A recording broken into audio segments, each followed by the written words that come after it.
My name is Madison Parker, and today I will be sharing a glimpse into the creation of a small town on the panhandle of Florida called Seaside, which is regarded as one of the most notable examples of the new urbanism movement. Seaside, Florida is nestled among the flat coastal scrubland in the northwestern corner of Florida along the Gulf of Mexico. Only sand dunes provide any sort of elevation to the landscape, and there are numerous pockets of low-lying freshwater lakes complete with thriving populations of deer, beavers, shorebirds, and fish.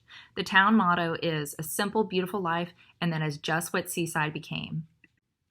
The creation of Seaside is credited to Robert Davis and his wife Darrell. Robert's summers were spent in the unincorporated land that was to become Seaside, courtesy of his grandfather who had purchased an 80-acre tract of land on the Gulf of Mexico to serve as a carefree playground for his family. Davis was so fond of his time spent with his family in the crystal clear water and white sand beaches, he decided to move there full-time. What ensued was a passion project, led by Robert's desire to create a family-driven community that embraced the historic planning principles of garden cities and the design principles of traditional American cities. A chance meeting in Miami led the Davises to working with the renowned architects Andre Duaney and Elizabeth Plater-Zyberk on a fledgling seaside plan.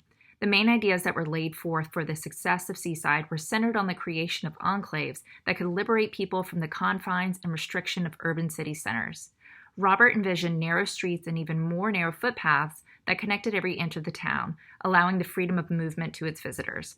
It shuddered against the use of cars and vehicular traffic, again using its walkability to highlight its sense of cohesiveness. Third places and meeting areas were central tenets to Seaside as a way to connect with neighbors and not yet made friends.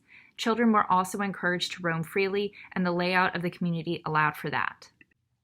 New urbanism was the primary focus of the Duaney Plater Zybeck team, and they eventually created the Congress of New Urbanism, for which Seaside was the poster child.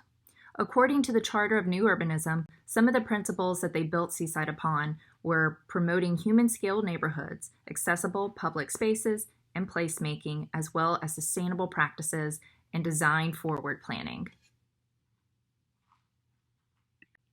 But within a utopia, there are always downfalls. The immense success of Seaside has led to rampant overdevelopment in the surrounding areas.